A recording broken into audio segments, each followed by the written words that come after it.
Hi guys, welcome back to Automobile Infos. This is the ownership experience of the Mahindra BE6 Batman Edition. My car has done 1720 kilometers, so this is the initial ownership experience. This car is due to get its first service done really soon, so I thought why not record an initial ownership review before the service, where I can tell you the positives, the negatives and the things that can get better. First, let's begin with the positives. The first positive has to be the looks. Anywhere you go, people turn around and look at it. People take pictures, they make videos, they ask you which brand it is and what car it is. If you're someone who likes to stay different from the crowd, this is the car you go for. The next positive has to be the driving feel. It's absolutely amazing. The moment you start driving it, you feel like you're sitting in a sedan. It's super stable, the center of gravity is really low, so on the curves you can really test the ability. It's super fast, you just need to press the accelerator once and you'll go flying. You don't even need to turn on the boost mode every time because it's so quick even in the default mode.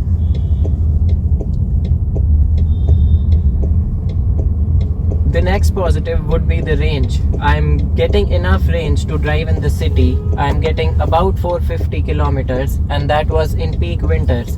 Now bear in mind that in winters the range drops drastically because the battery does not reach the optimum temperatures.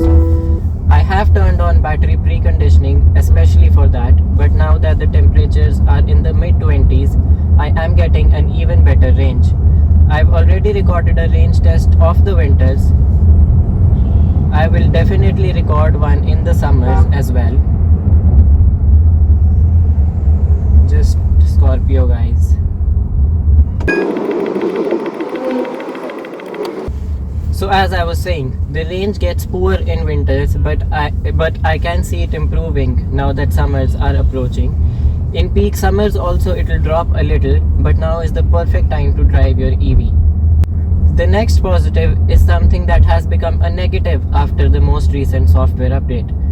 The speakers were absolutely amazing when I listened to it when the car was new and even in the test drive vehicles. It was spectacular. I'd never heard a better speaker system in my life.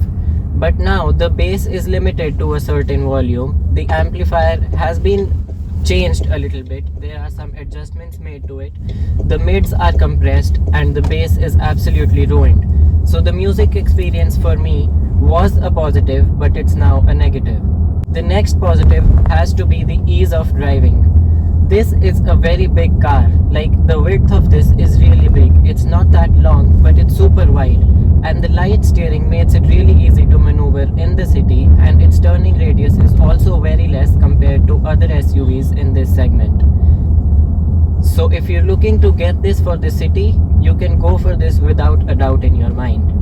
There are a number of other positives such as the features, the cabin feel. The cabin feel at night is super amazing with all the ambient lights and stuff.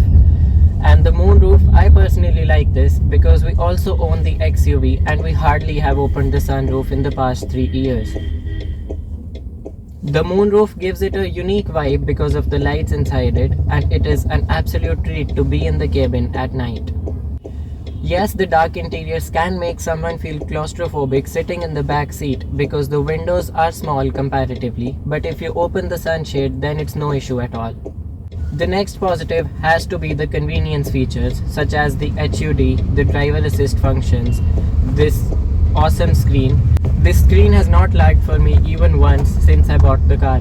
Yes, sometimes it starts up late, but post that it has not been lagging, and I've been very lucky because I have seen many users having an issue with these.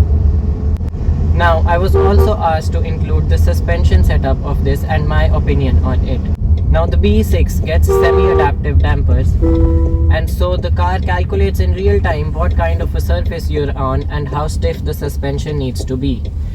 Now, I'm not sure why to include this as a positive or a negative because sometimes the car performs really well, like you won't feel any bumps, but other times the car is so stiff that you can feel even the smallest of potholes. Now you can see how much the car is moving. It was just a speed breaker. It could have easily absorbed it. I wasn't even going fast. The stiff suspension though makes it really stable on the corners, so you can really test it, and that's something that you can't really do with SUVs. The next positive has to be the NVH levels inside the cabin. This car is so silent that you can barely hear any noise coming from the outside.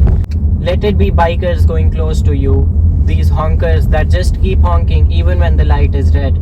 You can barely hear them, so it's very easy to ignore such dumb people. I call them dumb and I also honked. Do people in India know that they don't have to drive in the middle of the road, or is that something which is really uncommon? Anyways, I think that's too much about the positives, right? Well, the negatives are not so much. No car is perfect, and I don't expect this one to be either. But if you really want to hear some negatives, The first negative would be the inconsistency due to the software updates. Now, because of the software updates, they start one thing, but then they ruin another. Now, for example, in this, they updated the software and they fixed my AC or whatever when it went for the repair. But now they've ruined the music quality. So I'm not sure whether with the future coming updates everything will be spotless, or they'll make one thing spotless and then make another one dirty. The next negative would be, again, as I mentioned, the suspension, the music system. But all of these things are software controlled. There is no hardware issue with my vehicle, and as far as I've heard, nobody has had them either. This is a car that's very advanced for its time, and everything is controlled by software. It doesn't really need an update in terms of hardware, it's just that all of these things can be refined through software. The next negative that would be that some service centers are not knowledgeable. That's not the case with me, but if you're buying an EV, make sure that you have a big dealership in your city where you can take this. Service centers are still new to EVs, and some can't really understand the concept of software updates, how to do them, and how much time it takes. That can be cumbersome if you live in a small city. The next negative, well, it's not really a negative, but this car is so fast that you can't resist keeping your foot on the pedal. And when you do that, when you use the boost mode, when you press the accelerator, the range drops drastically. If you drive it sensibly, you can get even above 500 kilometers. But if you drive it like it's meant to be driven, which means like this, then I'm not sure how much range you'll get, but you'll have a lot of fun. Things that can be improved with the future updates is obviously the consistency. Mahindra had promised a lot of other features such as profiles, custom driving mode, dog mode, and a lot others. Those updates have still not arrived, and BE6 and XEV9e are more than a year old now. And even with the launch of the 9S, now you see how there were small potholes and yet the car shook completely. Again, software. And anyways, so I really hope that Mahindra actually brings the features that they had promised we were going to get. The custom driving mode was seen in the XEV9S, so there's hope that it might come to these EVs as well.